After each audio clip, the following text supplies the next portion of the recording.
Hey, this is Michael Emery. Thanks for tuning into the Slow Baja. This podcast is powered by Tequila Fortaleza, handmade in small batches and hands down my favorite tequila. I always say, ask your doctor if Baja is right for you. Well, right now, folks, it's the open enrollment period for the Slow Baja Vintage Expedition for vehicles 1993 and older and motorcycles 1980 and older. And I'm not going to tell you any more about the motorcycles because the motorcycle side is already sold out. Teamed up with Adam Sheard at Speed Deluxe, and that side is closed. So if you're coming on four wheels. It's October 15th through the 20th, 2023. We're going to start out at a hotel. We're going to end at a hotel. We're going to have 4 nights of camping under the stars on private land. We've got a chef and a team that's going to prepare fabulous, fabulous food. Got great dirt roads, good people, and great old trucks. If this sounds like the way you'd like to experience Slow Baja, well, you got to reach out. The information is at slowbaja.com. Under the new Adventures tab, you can click the Slow Baja Vintage Expedition at slowbaja.com/adventures. And if you're ready to pull the trigger and sign up, well, over there at the Slow Baja shop at slowbaja.com, you can click on the deposit ticket and pull the trigger. And I will see you in Baja in October at the Slow Baja Vintage Expedition. Next event I want to tell you about is the Slow Baja Rally. Now, this one doesn't have many rules. It's February 23rd through March 3rd, 2024, and it's for anything you've got on wheels. So if you've got a Sprinter van, if you've got a Vespa, you can do this event any way you want. It's really about going slow and saying hello, community, camaraderie. We're going to have a big party before we leave in San Diego. You're going to get to meet some travel buddies. And for those folks on the dirt, you're going to have some friends with you. And for those folks on the pavement, you're going to find some folks who want to travel with you and at your pace. And again, what we're doing here is being where we are, fewer miles, more smiles, getting into camp. We're going to have the pre-selected campsites, getting into camp during the daytime, putting up your tent, popping open a cold one, sharing with your neighbors. Maybe you're going to cook a little meal together. You're going to play a little free-form bocce ball on the beach or go for a swim. But it's really a much more relaxed pace than some of these other rallies that need to be the biggest and the baddest and cover the most miles. We're going to cover the best miles with the most smiles. I guarantee it. slowbaja.com/adventures for more information. It's the Slow Baja Rally, February 23rd through March 3rd, 2024. Hey, hello. Thanks for tuning in to the Slow Baja today. My heaping dose of gratitude goes out to Nathan Stewart at Legends Overlanding.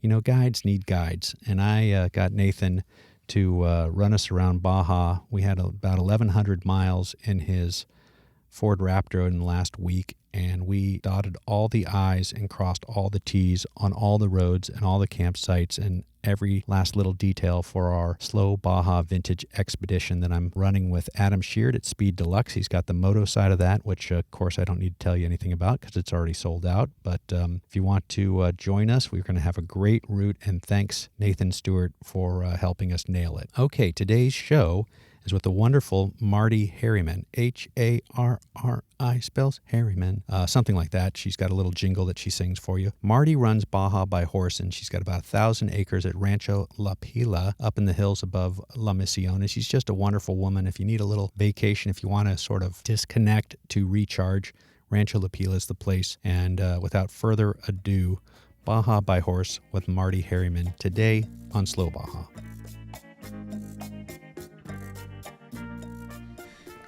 Well, thanks for the strong coffee. I'm ready to go. Marty? I'm ready to go. We're on. Where am I? What are we doing here? You're at Rancho La Pila with Baja by horse. Baja by horse, Marty Harriman? Yes, Harriman? Harriman. All right, we're going to do that one more time. Harriman. Harriman. It's Harriman. kind of like Harriman spells Harriman. Harriman. Harriman. All right. Well, where the heck are we? We're in La Mision, Baja, California, and you are ranch. Actually at Rancho La Pila. And it's Baja by horse. Baja by horse. With Marty Harriman. Yes, with Marty Harriman. Well, I'm just stoked to be here. I'm really glad you're here. Took me a long time. I know, but I follow you. You know all my great friends, so I figured, you know what, this guy's got to be okay. He's got to be okay. He's got to be working his way over to me someday soon. Someday soon. We got to welcome Slow Baja. Bienvenidos, welcome Slow Baja. Yeah. Awesome. Well, I'm not an artist, obviously. it's pretty dang accurate representation. There'll be a photograph of that on Instagram, folks. So, hey, well, I'm just thrilled to be here. The sun's going down now. We're outside of your kitchen. You made some beautiful, strong coffee. The temperature's dropping here. Cheers. We had some rain, and there's snow in the mountains in Baja. So we're going to get onto it before we start freezing. You bet. I'm on it. Wait while I swig my coffee there.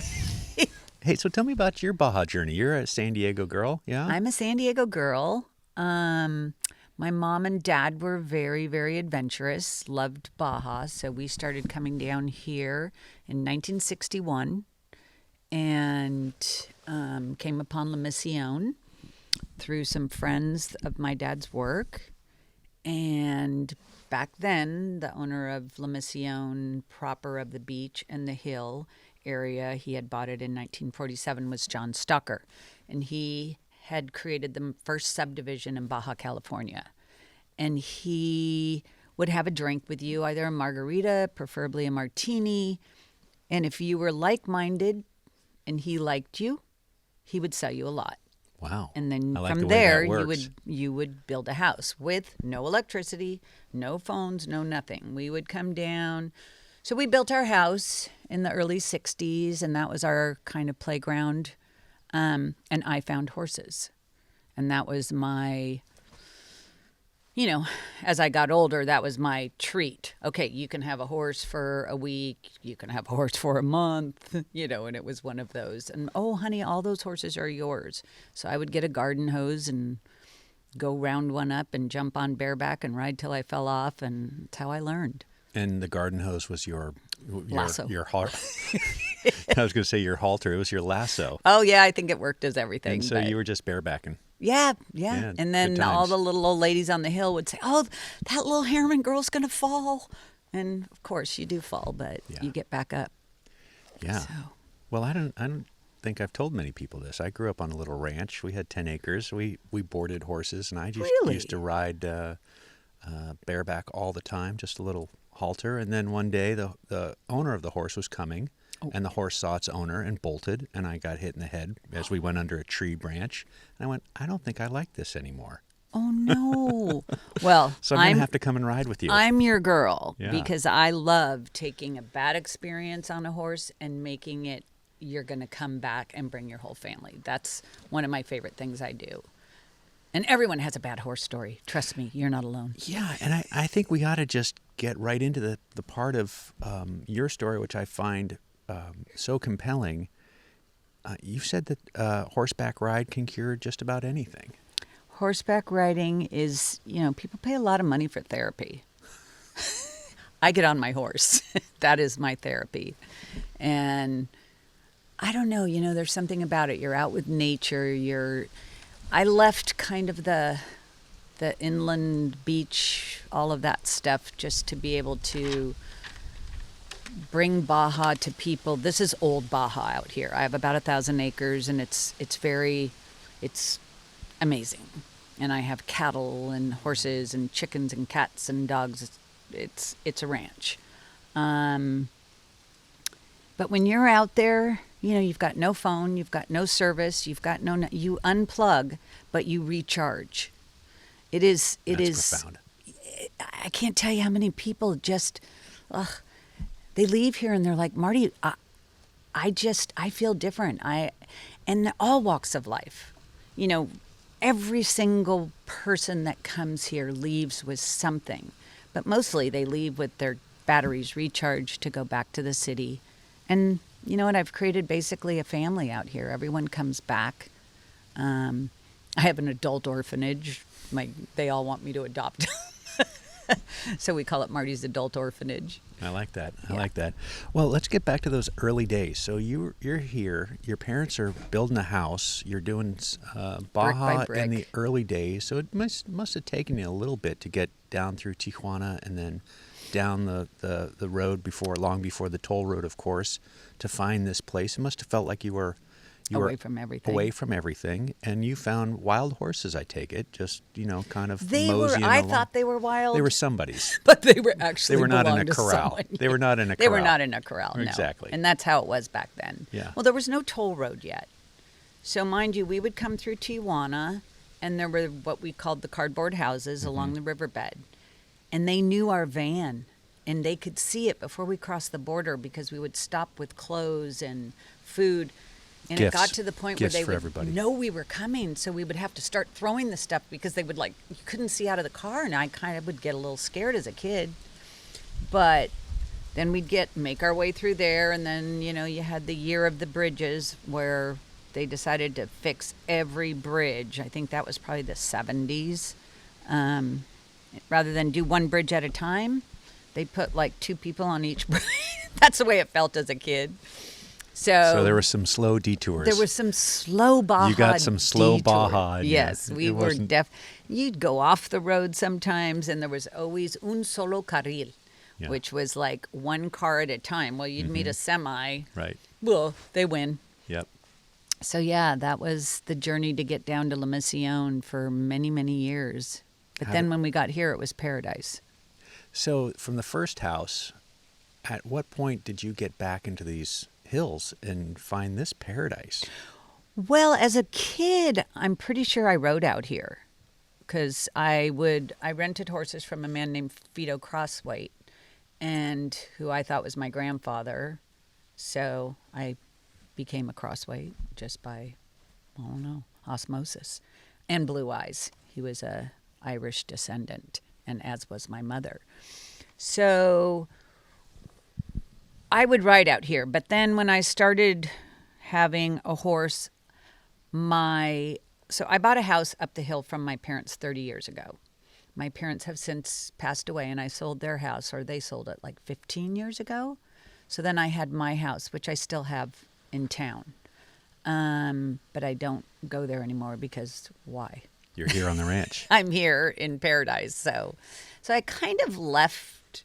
That started getting busy over there. I know people will laugh that you think La Mision's busy. It's all relative.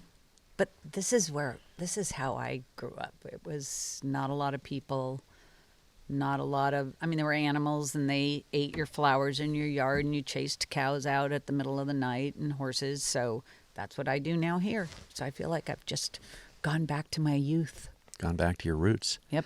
Well, tell me about Rancho La Pila. You've got water here. That's why it's here. That's why you're here. I There's- do there are have water springs. here. There's springs, and Hence the name. yes. And the big Pila that when you came in, you saw, that was the original Pila. Pila is basically, in English, you would say a cistern. So it's something, it holds water. And it was meant for the cattle and the horses when they were running cattle through this land. That was the Pila that held the water.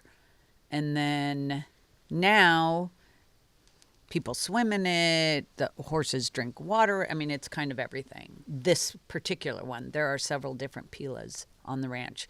It's all gravity fed from this first canyon. There's 2 canyons, 2 Pilas. The first canyon that comes down fills a Pila. That gravity feeds this Pila and all the water on the ranch that you use. And are there hot springs anywhere nearby? No. I know there are some in Ensenada. Right. Yeah, but we have no hot springs. I saw the big swimming pool on the way in the building. Oh, the green yes. place. Yes, I thought- that's- that's an old one, isn't it? Yes, that's Yeah. Ernesto Reyes. We tried to go there once and it was closed many years ago, but Yeah. bumping around dirt roads trying to find interesting things. Yes. You hear, when people would just tell you stuff before it was all on the internet. Right. Yeah, you go down this road, turn Go down here, there. go Yeah. there. Go left at the horse. So, when I called for directions, you asked an important question: coffee or beer? Tell me about the culture of offering some hospitality when guests are arriving. The mountain culture, the vaquero culture, the coffee culture. Of course, I recently Rand Paul Ganster's recollections of traveling with Harry Crosby, with the Oh, new Harry yes, Crosby I s- documentary out. Yes. I reran a story from a couple years ago, an interview from a couple years ago with Paul, who rode with Harry in '67 on the El Camino Real, the and El just Camino Real, yes. just talking about every ranch that they would ride Go into. to, what The they would- out would come with the coffee. Yep. And when you think about the work that went into procuring that coffee, roasting that coffee, Oh, and they would put it grinding in that a coffee sock. in the sock, exactly. Yes, you know exactly. about the sock. Yes. Yeah. And so, tell me about the culture of hospitality that's just part of Baja. That maybe That's maybe what we don't made know me fall in love with Baja. exactly. Was the culture, the people. I mean, I basically thought I was Mexican until I was probably 12, and they're like, honey, you know. For you're- those not sitting here, Marty has very blonde hair, blue eyes. You know, Yes. there's some blonde hair, blue-eyed Yeah. Mexican people Yeah, here. there are, descended but- from whomever. I grew up, my mom was an English teacher, English as a second language, and also taught citizenship. So the Mexicans loved her. She was, just gold to them. And so when we would come down, all her students would invite us to these huge parties, and we would go, and I was like, God, those girls are so young to get married. And I was probably 15. It was their quinceaneras, not their wedding. But it's very so as a kid I thought, wow, they get married really young. Yeah. Come to find out that was what I was going to all those years. But the culture itself of the Mexican people is why I'm here, and is why I moved out to this ranch, because I know enough Americans, and I have pretty much won the lottery here, because basically living this ranch life, people might think it's lonely. But I have guests that come and ride with me, and I get to show them this beautiful place. We spend anywhere from 3 to 10 hours together. We'll do cattle. We'll ride under the full moon. We'll play the piano, the guitar. We eat. We talk. We have coffee or beer. I've seen a little tequila in the kitchen. I don't know. Oh, yeah. There's tequila. Oh, and there's Baja and Lola. Hey, watch out for your camera. We've got an assist here from Yes, we Vaca. have an assist. We have an assist from Vaca. So, Hola, perro. anyway, that's kind of, my greatest gift is that I have these wonderful people, and then they leave. And so then I have my wonderful space to myself. And you can recharge for the And I next can round. recharge. But my people are so amazing. I mean, like, they know, all my guests, they bring me coffee. They'll bring me their favorite. Oh, Marty, you got to try Lost Bean. You got to try LA Coffee Mill, whatever. I'm a Pete's girl, but Starbucks, anything. But they bring me half and half, because that's the one thing that I can't get fresh down here. Mm-hmm. But yeah, they'll bring me dog food, whatever I need from the States. Mm-hmm. So, yes, I've created a really, really, I was she going to left. take a picture of Vaca helping me with this podcast. Okay. So that is how I deal with, I'm never lonely, because I know I've got people coming. I have a group of 6 coming from Chicago. I pick them up at the airport, and then they'll stay with me. I have 2 cabañas, and then the little house, and then couches in here. Most of the time, nobody ever wants to leave each other. We're sitting by the fire, and everybody's talking and throwing a few back, and You just kind of stretch out on the you couch. stretch like out, it's and you put a blanket on them, and Yeah. you see them in the morning with coffee. strong coffee. So let's get right into what you offer here. It's Baja by horse, Mm-hmm. Rancho La Pila. Obviously, it's a guest ranch. People Yes. can come and stay. They can come and stay. What's the I usually regular- vet what's the the r- stay people. Yeah, I was going to say. So you can come for the day and ride come for for a the few day and hours, then ride. bye-bye. Yes. And then if you want to stay, if you're okay with a couch or a cabana or what have you, let's go through that. What's so really on offer? I have a website, Baja by Horse. Be in the .com. show notes, Yeah. folks. Baja by And horse. So basically, people book a ride. So they'll say, hey, Marty, I have 4 people. The first thing I do is get your heights and your weights and your experience level, so that I can get you on the perfect horse, so that it's safe and that you're comfortable and that the stirrups are the right length. If you've got a 6'5", 200-pound person, I'm going to put you on one of my Clydesdale walkers. Yeah. You Tall know, and I guys. have a range of ponies to very large horses. But I do have a weight limit. So the people come, they can sign up for, you can do a full moon ride at night. You can do a 3-hour ride. You can do a 5-hour ride. You can do a cattle drive. There's all kinds of different opportunities out here, different rides, different places. Usually they'll start out and we do this loop here that's about an hour and a half, 2 hours. And then they're like, Marty, I want to come back. And then I do another ride and we go up to the top of the mesa. And then there's another ride that goes up the riverbed. It goes on forever. You can come out. I've had friends come and we just put a sleeping bag on the back of the horse and you can go camp on the property. But all of that needs to be scheduled and the people need to be vetted. I don't want serial killers. Hey, before we get into that, let's take a quick break and then we'll come right back. Okay. With Marty Harriman, and we're Baja by horse. Yes. Rancho La Pila, and we're just going to take a break. Okay. Are we doing okay? Yeah, we're doing great. I just need to give him a spot that he can put in the Baja Bound ad, which is important. Baja Bound. Gotta love Baja Bound. I love Baja Bound. I love Jeff. I love everything about Baja Bound. They are the bomb. The bomb, Baja Bound. When you're ready to be with the best, that's what I always think about. When you're ready to be with the best. He's got you covered. When you're leaving those old jalopies behind and you're driving your Lexus, you better have Baja Bound, folks. You better have Baja Bound. All right. Marty said it best. Yeah. I love it. Since 1990, serving Mexico travelers since 1994. Baja Bound.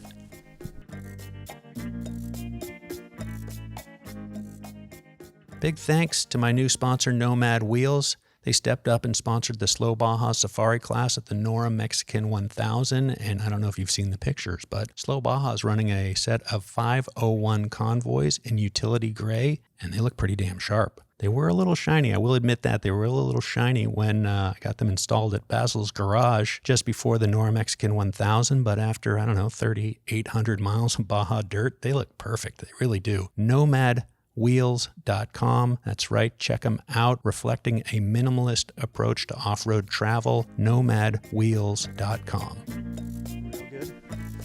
Hey, we're back.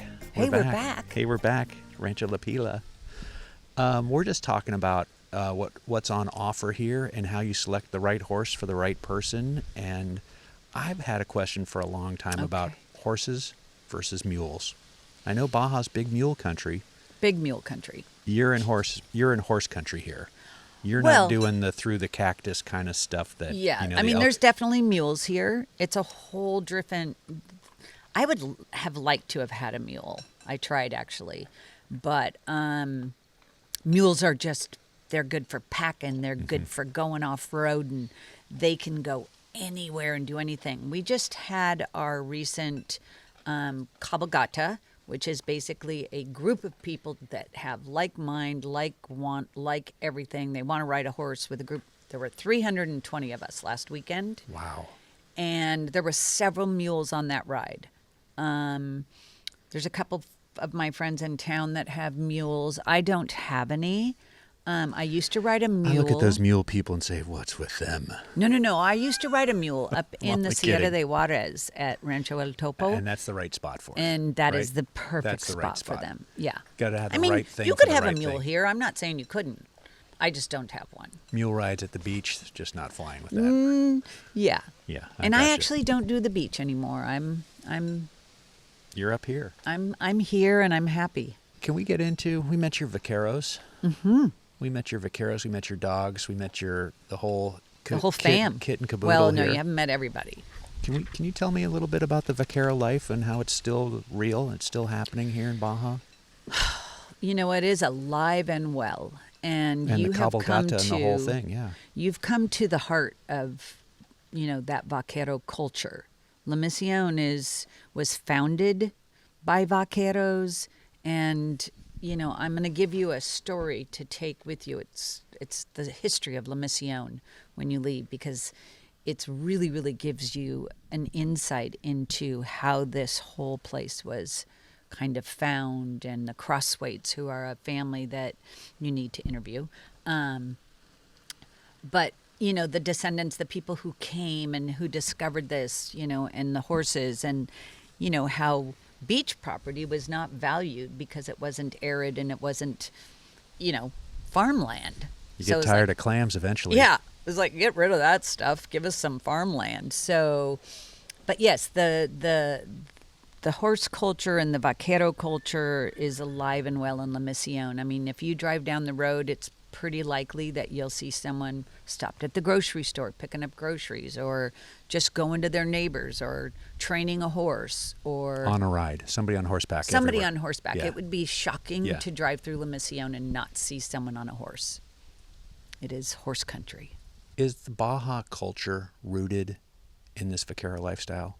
Is that where it all comes from? The ranch life, the vaquero life? I mean, how do you parse that? I do believe that it comes from Baja. I mean, you can do your history and look into it, but there are stories that say the vaqueros came from Baja. That is where the United States vaqueros, all of it started here in Baja. I'm not saying here in La Mision, but I mean, Could I'll be. take one for the team. Could And be. say that, yeah. There's some areas down below the Melling Ranch in in the mountains of the Sierra de Juarez. Those San are Pedro some, de Matir. yes, San Pedro de Yeah. Martir. Yeah. Haven't been there in a long time. I was at Rancho El Coyote a Oh, couple yeah, years ago. El Coyote, But I yeah. haven't been to the main milling ranch in The main 20 Melling, years, yeah. 20, Very 20 lovely plus people. years. I need to go. Yeah, lovely people. And the condors. There's lots of beautiful stuff. Baja has so much to offer. I mean, obviously I'm a horse girl, so I kind of do the horse thing, but I'll tell you, Baja is alive with so much, and it has so much to offer, beyond clubs and tequila. It's an absolutely epic. And tell me Piece about of some of the land. places that you like to go. In Mexico? Yeah, and here in Baja, if you're getting away from the ranch. If I were getting away from the ranch, my next stop is down to La Paz to visit Trudy and also my friends. I think you met Polo and Reggie. They're doing a lot of things to like save the whales and save the dolphins and save the planet. That's what I'm honestly, I'm like in love with them. These are all Slow Baja alums, folks. Yes, Yeah. yes. So We had a little taco day with Polo. Yes, I haven't heard met that. Reggie yet, but Trudy, I hope to see her on this trip as well. What a terrific human. yes. So many wonderful And people. and so for you, for La Paz, are you flying out of Tijuana? Or are you getting in your truck and driving? I kind of would like to get in my truck and do that route because that's what I did as a kid. Although as a child, as a youngster, we would fly into La Paz and then we would go to Rancho Bonita, which is, I'm a fisherman at heart also. That's one of my fishing, horses, I and liked you. photography. I knew I liked you. Fishing, Yeah. So I fish. fishing, horses, and photography. Yes. On Slow Baja with Marty Harriman. That's a pretty good one. Let's Yeah. go. So Yeah. where do you like to fish? Well, right now I'll do a 6-pack out of San Diego and then they come to Mexico, but then I'll go jump on a boat down from Ensenada and go out and get the tuna. Whatever I catch, I come home and can. And so I do all my own canning and I have my tuna and I do jalapeno in it. I do garlic. I do dill and lemon, whatever. But yeah. I think our vehicles just broke down, Michael. Yeah, I was just thinking. I was having some problems stalling on the way in. We might That's have to stick right. around. Wonder if she's got a couch open tonight in the fireplace. Well, and then I do Alaska. I'll do my salmon and halibut. So yeah, I'm a fisherman. And Grew up. Point South, you said you'd fly down when you were younger. When we were younger, we would fly to La Paz, and then there's a spot called Rancho Bonita. Now, I don't even know if it's still there. I believe it is. It was the Red Fleet. And it's between San Jose de los Cabos and La Paz, about halfway in between. Right. And we would just go and fish, usually Thanksgiving week, our whole family. You would, whatever you caught, you'd bring it back to the hotel restaurant, which wasn't really a hotel restaurant. It was a little place. And they would cook up your dinner, and it was just great memories. Got my first marlin, my first sail, my first rooster fish. You Yeah. are serious. Dorado, yeah. Yeah. Is there a fish you like to catch versus a fish you like to eat? Or, I mean, which I one do you like? love catching a good tuna. Mhm. That's That's kind a of my fighter. and They're the and fighters. Dorado is probably one of my favorite to eat. Yeah. Which is mahi mahi. Yeah. Dorado. Rooster fish are fun to catch, but they're not the best eating. Yeah, just all. I mean, we used to fish off the beach here in La Mission, and every once in a while we'd hook into a halibut, and that was pretty fun. Corbina and the rocks. So yeah, it's Well, getting back to La to Mission. Baja by horse. Yeah, Baja by I mean, yeah. we're jumping all over the place, and people who have made their lives here. You said you've been coming here for 60 years from when Yes. your parents first brought you here. So you didn't get too deep in the places you like to go, but we'll save that for another time. Yeah. This is I'm pretty much here where I like to go. So this is a pretty nice spot, exactly. And with the water being here, there must have been people here, right here at your ranch, for as long as there's been people here in Baja. Oh yeah. And can you tell me a little bit about the native people who've been here? I'm assuming you found some artifacts, some Artifacts, arrowheads, something. arrowheads. We've got. Some She's pointing to one right now, a fossils. fossil, and Up here, you've got what they call the Mesa de Indios, and there's a hike that you can do. That's on the other side, but oftentimes I will take people and we'll park the horses and we'll find clams, petrified clam shells, and that's a whole nother thing, because didn't we all want to be an anthropologist? sure did. We sure did. When we were little. Absolutely. So I let people live out that dream for a moment up on the mountain. I don't know. I'm pretty sure if I panned for gold, I might find some. Who knows? I think you found gold here already. You're right. I did. I did. All right, so I'm going to say we're going to let the horses fill a little atmosphere here. I thought they were going to come back for another round. They just left. They just left an opening for me to They speak. must have found some grass. Yeah. So again, getting back to the native people and the feeling of this land, it is special. It really is special, and it's quiet here. I mean, eventually you'll hear a plane flying over, but we've heard nothing but the rustling of the wind and the leaves You and probably the won't horses. even hear a plane. It's very rare, although there has been a slight shift of a flight pattern that we laugh. We're like, oh, Mexico City. Oh, Cancun. But yeah, no. It's pretty darn quiet. You'll hear birds and cows and horses and dogs, and there's quite a bit of wildlife. We've got bobcats, mountain lions, lynx. Some, of course, are interchangeable. Puma, the largest, that will take down a calf or a baby horse. And then we've got foxes, coyotes, and that's about it in the way of predators out here. And you learn to live with them, and they learn to live with you. I don't, I have no You're not interest worried. of Yeah. killing anybody Right, or right, right. anything. So Rattlesnakes, of course. rattlesnakes, yes, you'll see my door is lined with a couple that We've got a couple too skins close there. to my horse. Right. And that's vaqueros take care of that Yep. stuff. You don't have to worry about that. But I On think occasion, I've run into some by myself and had to kind of intervene, but okay. it's not my favorite thing to do. And so being out here, no cell, 1,000 acres, do you get worried? No. I know all my neighbors, and I also am, I don't know, growing up in La Mission, I have a pretty vast amount of friends that, And skills. well, You can take you care of a lot of learn- Yeah, things. I am the queen of chicanata. You don't have a Home Depot you can run to, so you got to makeshift whatever you need to patch a hose, to fix a pipe, to fix I can kind of do it all. The people, I'm very fortunate, are friends of mine, and they look out after me. I truly believe, like at the Cabagata last weekend, there were 320 riders, and I mean, I got so many hugs and how are you and love you and miss you and da da da da from fellow ranchers and fellow vaqueros that it does fill my heart at times to know how many people out there that I've met along this journey that I care about and care about me. So in that regard, no, I don't worry. And if that's the way I go, then I guess that's the way I go. I can't live like that. So.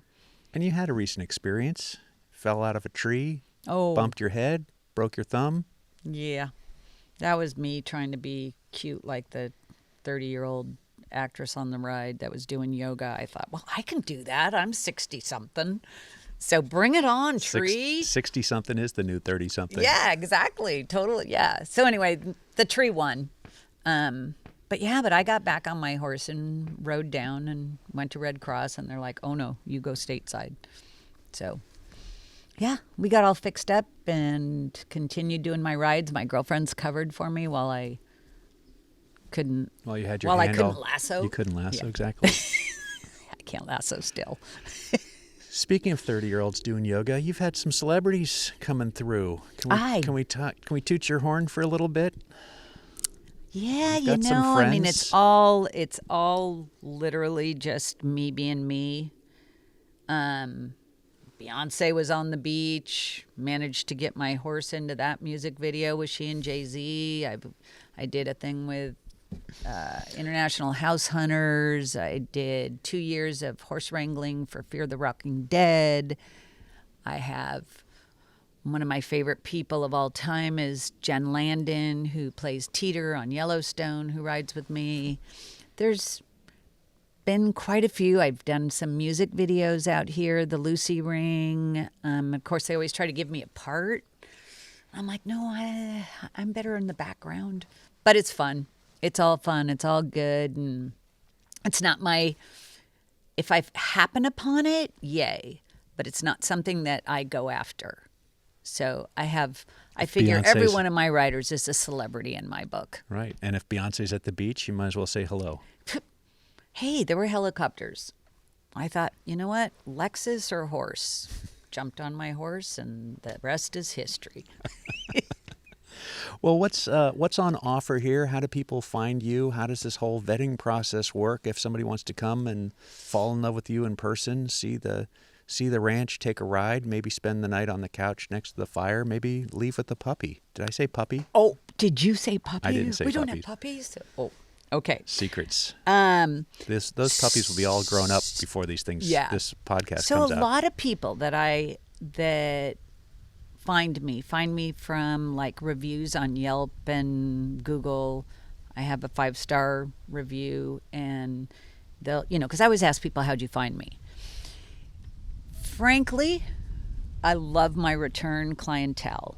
It is about 75% of my business, which I love because then I don't have to vet them, and I don't have to, oh, yeah, you bet. Yeah. Oh, you want, okay, same horse, same dude, da, da, da. Oh, you want to advance a little. You want to go up because last time you were a beginner, now you're a full-fledged You're a vaquera or vaquero. Yeah. vaquero, so they want to go up a notch. But so basically they send me an email or WhatsApp because, as you know, I don't have Yep. cell phone out here. And then we go from there. I get their size, their height, their weight, and their experience level. And I have my whole little system of working out how to get everybody properly and safely on the correct horse. A lot of people say, oh, I'm experienced. I immediately kind of go red flag. And make sure by asking some questions that they're really experienced. So if you come and say you're experienced and you get on the wrong side of the horse, I kind of look at the boys and we go, okay. Okay. And we do a little switcheroo.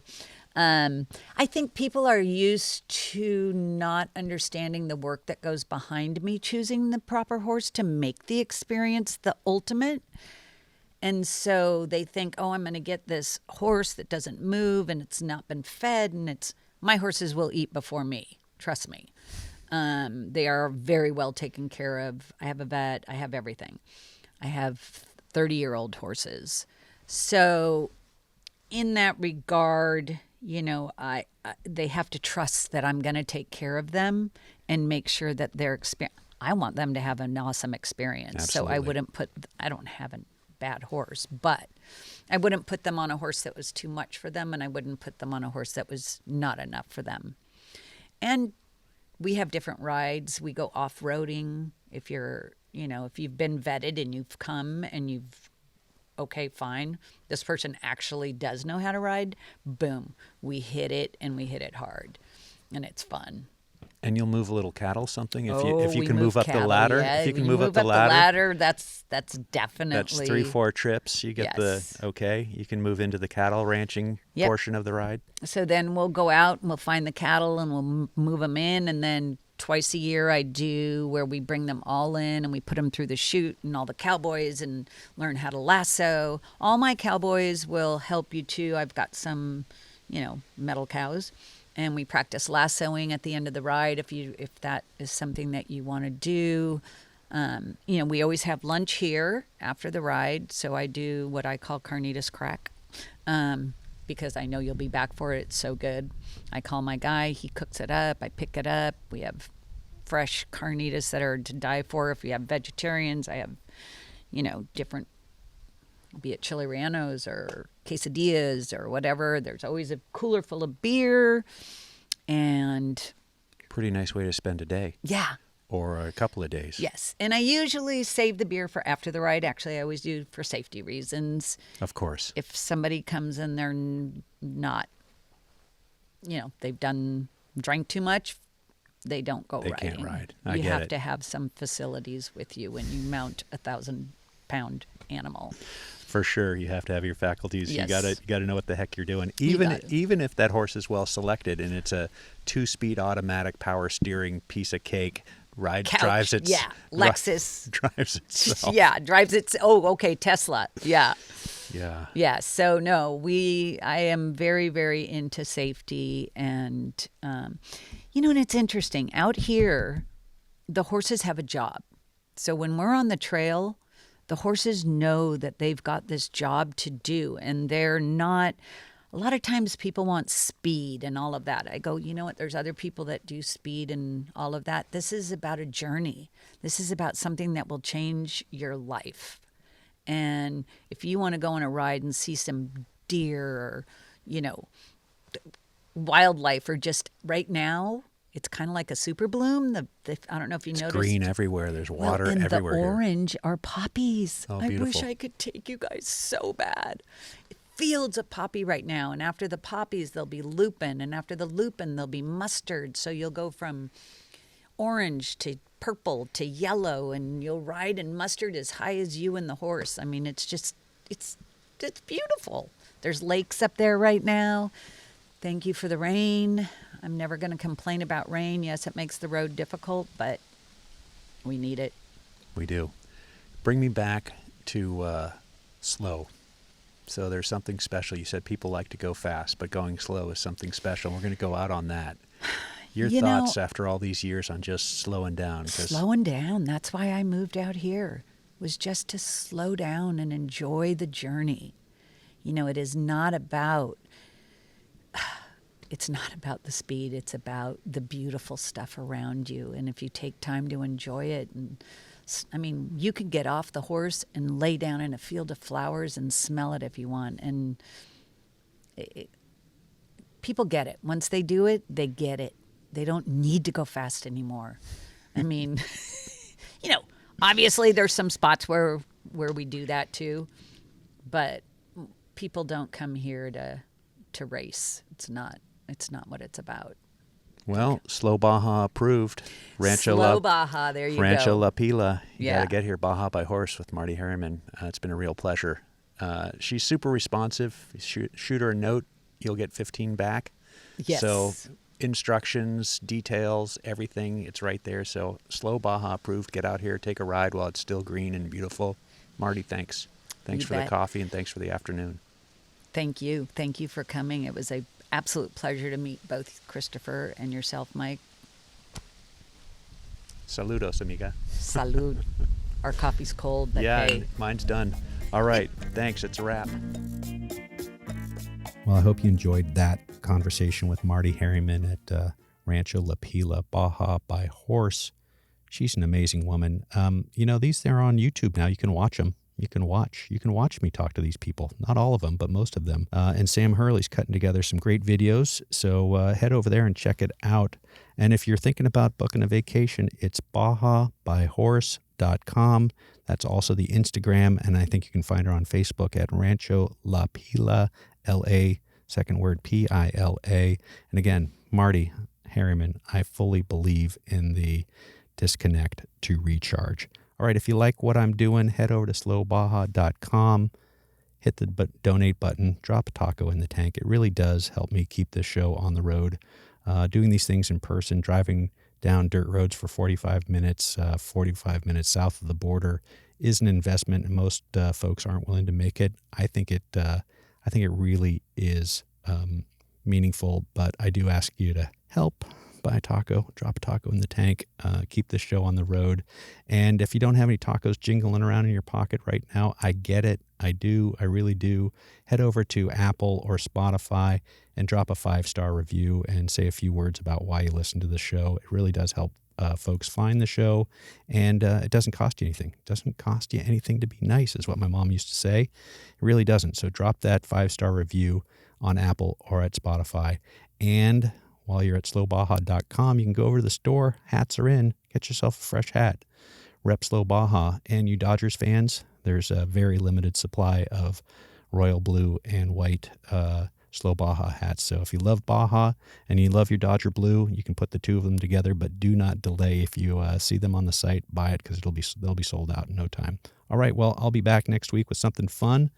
And until then, we're going to talk about Hall of Fame nominee. She's almost inducted. Her induction is next month in September. Mary McGee's pal, Steve McQueen, he made a few movies. He loved Baja. You know what he said? Paraphrasing here, folks. I am paraphrasing. He said, Baja is life. Anything that happened before or after is just waiting. You know, I'm a minimalist when it comes to Baja travel, but the one thing I don't leave home without is a good old paper map. My favorite is the beautiful, and I mean beautiful, Baja Road and Recreation Atlas by Benchmark Maps. It's an oversized 72-page book. It's jammed with details. It brings the peninsula's rugged terrain into clear focus. Get yours at benchmarkmaps.com. In fact, get two. One for your trip planning at home and one for your Baja rig. And while you're at benchmarkmaps.com, you got to check out all their other atlases. I think they're up to 17 now, including British Columbia. They've got folding maps. They've got digital maps. They've got giant wall maps. My favorite, and I've got it up on my wall right here at Slow Baja HQ, is the 30-inch by 46-inch Baja wall map. It's so great to just look at one thing, see the entire peninsula there. I love it. Benchmarkmaps.com, Slow Baja approved. Huge news, folks. Huge news out of Ensenada this week. Cerveceria Transpeninsular has added Slow Baja to the summer tap list. I can't believe it. That's right. You can walk right in to Cerveceria Transpeninsular and order yourself a cold and frosty Slow Baja on tap. And that's what I'm going to be doing this weekend. I'm heading to Baja this weekend to pre-run for the Slow Baja Vintage Expedition. I'm going to stop right there in Playitas de Ensenada, right next to the Hotel Corral and Marina. And I'm going to walk right in and I'm going to say, hey, bartender, I want a Slow Baja Cerveza. And he's going to pour me one. And Colin, the good-hearted owner of Cerveceria Transpeninsular, said he's going to drop a couple pesos in the tank for every cerveza he sells this summer. So you buy yourself a cold, frosty Slow Baja beer. That helps Slow Baja stay on the road, bringing you these great podcasts. It's win-win. All right, I'll see you down there. Cerveceria Transpeninsular, limited time only this summer. Get yourself a Slow Baja on tap.